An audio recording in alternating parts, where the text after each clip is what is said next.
ఈరోజు జనసేన పార్టీ రాజకీయ వ్యవహారాల కమిటీ అధ్యక్షులు పవన్ కళ్యాణ్ గారి నాయకత్వంలో ప్రధానంగా 5 అంశాలపైన సుదీర్ఘంగా చర్చించుకోవడం జరిగింది.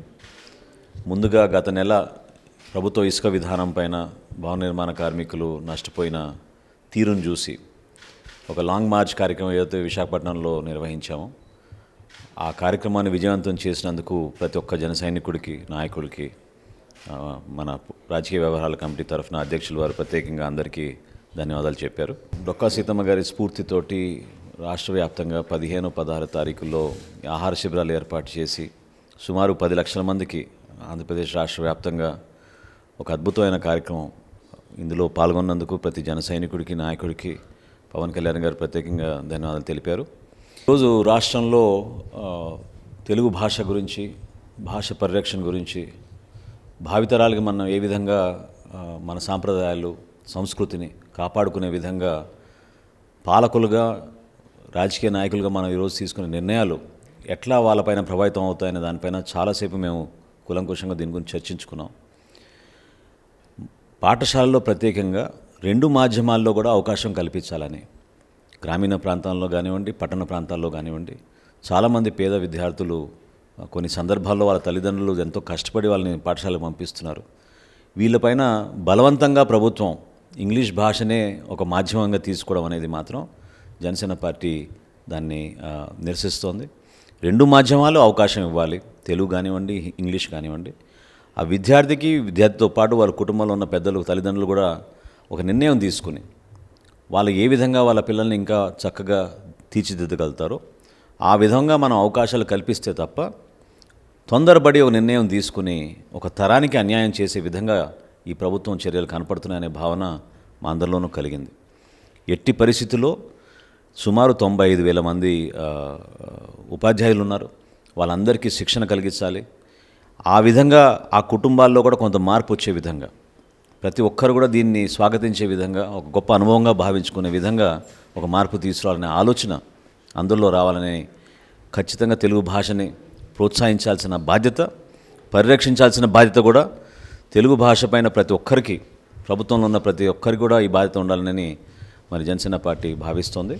అదేవిధంగా రాబోయే రోజుల్లో పార్టీ నిర్మాణంలో భాగంగా మండల కమిటీలు, టౌన్ కమిటీలు త్వరగా పూర్తి చేయడానికి పవన్ కళ్యాణ్ గారు ఈ రోజున ఆదేశాలు జారీ చేశారు. డిసెంబర్ 15వ తారీఖు కల్లా అన్ని నియోజకవర్గాల్లో మండల కమిటీలు, టౌన్ కమిటీలు పూర్తయి ఆ ప్రతిపాదనలు కేంద్ర పార్టీ కార్యాలయానికి పంపించాలని ఆయన ఈరోజు పొలిటికల్ అఫేర్స్ కమిటీ ద్వారా చెప్పడం జరిగింది. రాయలసీమ ప్రాంతంలో పర్యటించడానికి పవన్ కళ్యాణ్ గారు నిర్ణయించారు. అది త్వరలోనే ఏ పట్టణాలు, ఏ ప్రాంతాల్లో పర్యటిస్తున్నారు, ఎటువంటి ఇష్యూస్ పైన జనసేన పార్టీ ప్రజల తరఫున నిలబడి ప్రభుత్వాన్ని కదిలించే విధంగా ప్రజా సంక్షేమం కోరుతూ జనసేన పార్టీ కార్యకర్తలు, నాయకులు చేసే కార్యక్రమాన్ని త్వరలోనే వాటిని గురించి వివరిస్తాం.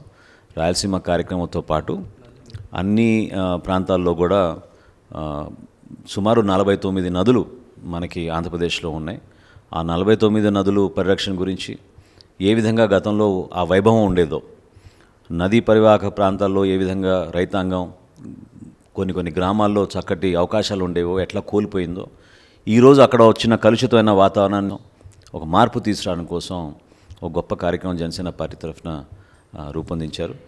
వాటి విధి విధానాలు కూడా ఈరోజు మేము చర్చించుకున్నాం. ప్రభుత్వం చేపట్టిన ఇసుక విధానం వలన ఈ రోజుకి కూడా చాలామంది సామాన్యులు ఇబ్బంది పడుతున్నారు. అనేక అవకతవకలు జరుగుతున్నాయని పత్రికల్లో ఈరోజు కూడా పుంకాలుగా రాస్తూనే ఉన్నారు. చాలా విషయాలు మా దృష్టికి వచ్చినాయి. చాలామంది సభ్యులు వాళ్ళ జిల్లాలో జరుగుతున్న కొన్ని పరిణామాలు పవన్ కళ్యాణ్ గారి దృష్టికి తీసుకొచ్చారు.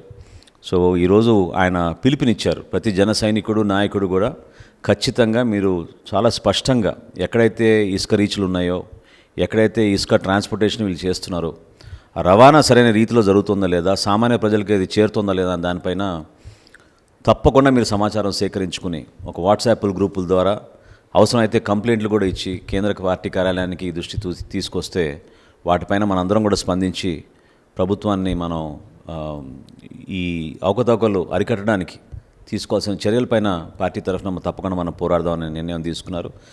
ఈ ప్రభుత్వ వైఫల్యం ఇసుక విధానం పైన చాలా స్పష్టంగా కనపడుతుంది. ఈ రోజుకి కూడా చాలామంది సామాన్యులు ఇబ్బంది పడుతున్నారు. అది గుర్తించాం.